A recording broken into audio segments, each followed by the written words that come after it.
So there's a lot to this to unpack.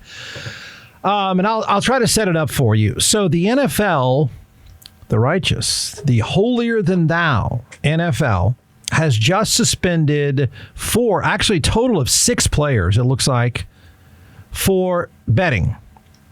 Okay, 4 of them are out for a year. And that's out for a year, you don't get paid.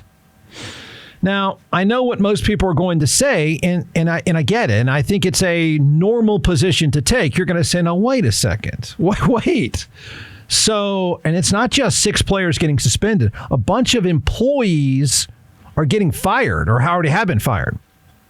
So you're going to say, but Jeff, the business that fully embraced, it's not just embraced gambling and betting, and rightly so, by the way, because that is the biggest part of the business. But the business, if you say this to yourself, the business that has fully embraced gambling, it's a partnership. Fill in the blank betting site. Could be My Bookie Casino, by the way. I do those commercials. But pick a gambling site, and the NFL is a partner with that site. Betting is one of the main reasons, if not the main reason, the game is more popular than ever before. They have rightly embraced gambling, and so you're going to say, I don't get it, Jeff. They're business partners. I mean, gambling is the best marketing the NFL's ever had, so why would they care so much? Fair enough, but they do. And I think they're getting it wrong. And I do believe the NFL is quickly backing itself into a corner without much wiggle room. This has the real potential now of spreading like wildfire.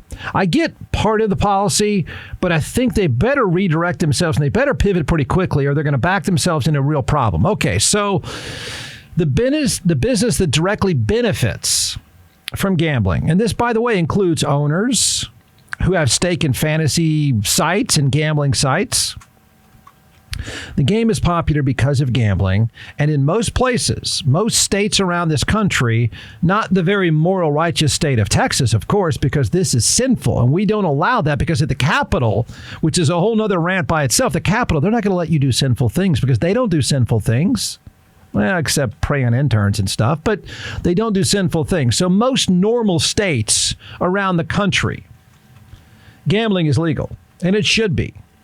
So 4 players, none of whom, although one guy was a first-round pick, none of them are superstars. They've been suspended.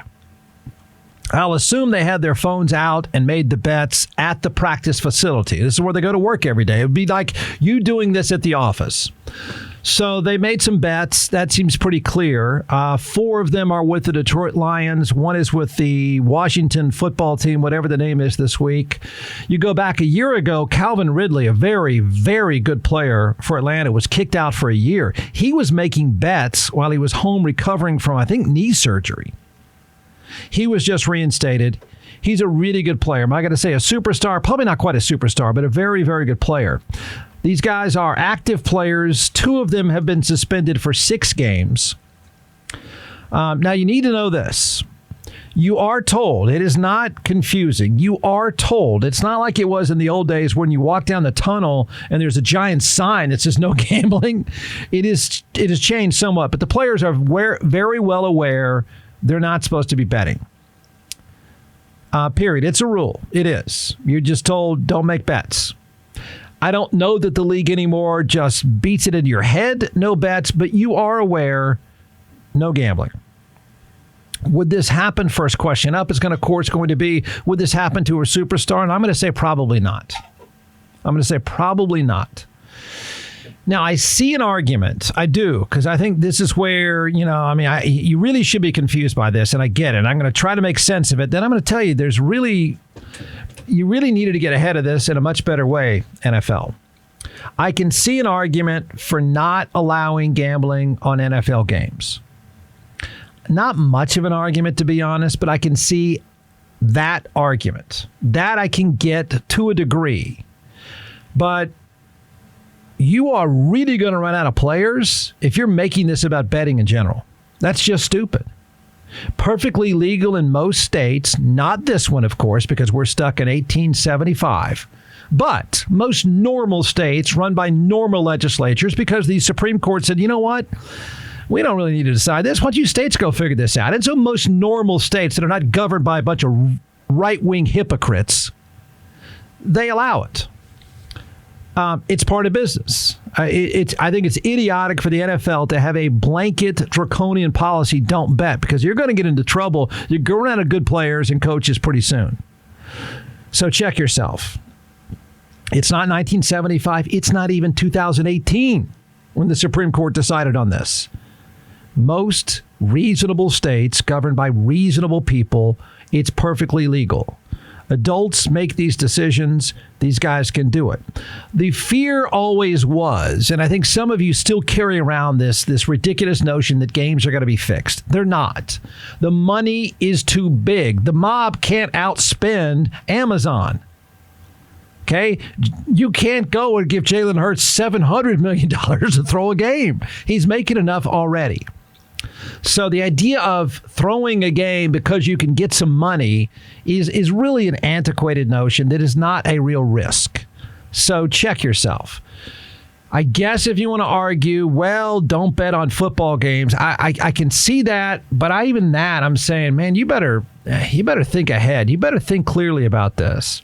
And by the way, if I were one of the many perfectly legal businesses that is in a partnership with the NFL, and I were running any one of the sites, I'm on my bookie casino, but I would say, I'd call up the NFL and say, hey, stop making us look so bad. You take our money to be an advertising partner.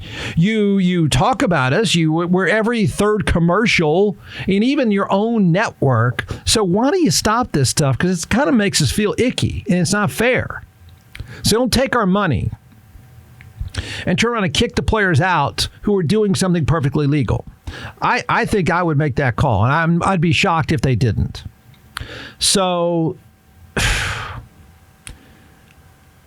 I think this is a mistake. I know that the players know the rules. I get it. I perfectly understand that it's a dumb move. It is. Don't bet. It's easy to take the phone out, again, in most normal places.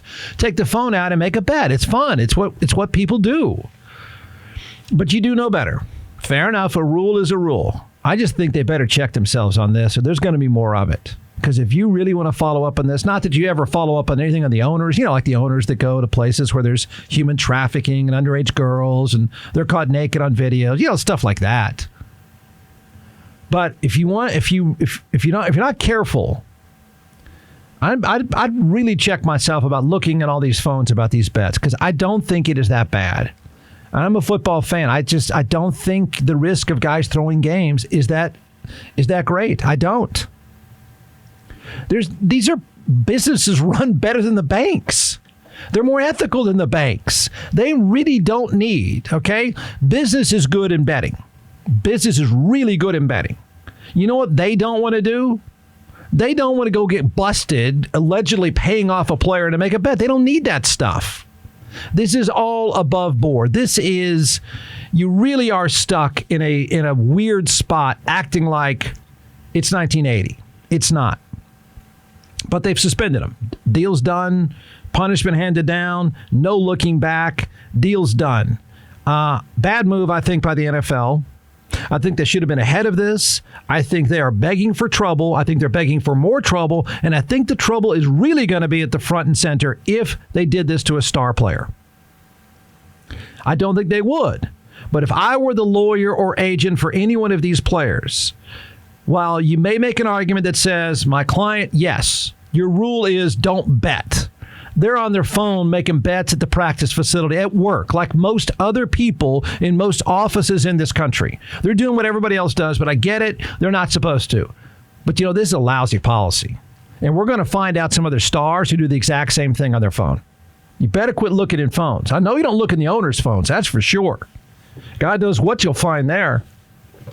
But you look in the players' phones.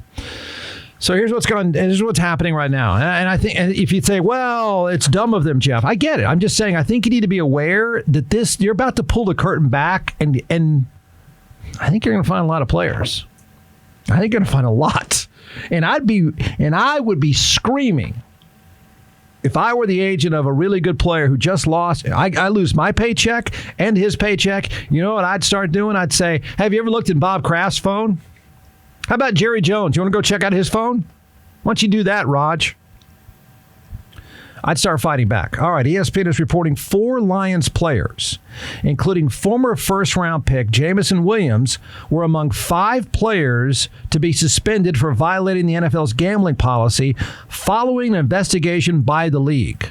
Oh, gosh. You have nothing better to do. Did you ever investigate Bob Kraft when he was naked in a place being investigated for underage girls? Did you investigate that one? How come he's still running his team?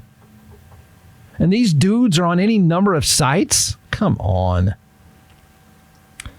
Lions wide receiver Quintez Cephas and safety C.J. Moore have been suspended indefinitely for betting on NFL games, as was Washington Commanders defensive end Shaka Toney. They can reapply for reinstatement after 1 year. That's no check, man. That one stings. Okay, that one hurts. Second-year wide receiver Williams and Stanley Berryhill are being suspended for 6 games. Now listen to this. And 6 paychecks is a big deal. They're suspended for 6 games. They didn't even bet on games. You've got to be kidding me. I know it's written down in some policy, in some handbook somewhere that you don't apply to owners, but they're not even betting on games. I mean, so they walk in a casino, they go to a craps table, you're going to kick them out? You've got to be kidding me. You mean like the team in Vegas where you can bet at the seats? NFL better watch out for what you're walking into here. You're about to lose a lot of people. What if the league shut down? The league couldn't open the season because everyone's out because they've been betting on their phone. All right, so they're out 6 games, and I think the catch here is they're making the bets at work, at the Lions facility. So they're doing what most people do at work. They got some downtime, having lunch, and get on their phone. Make a bet. What you do at the office. Well, not in Texas because you'd be tased. So, look, separate from these punishments, several Lions staff members in various departments were dismissed for violating the gambling policy as well. So they've fired people in the front office in addition to the players. Okay, argue and scream at me and say, Jeff, rules are rules. True.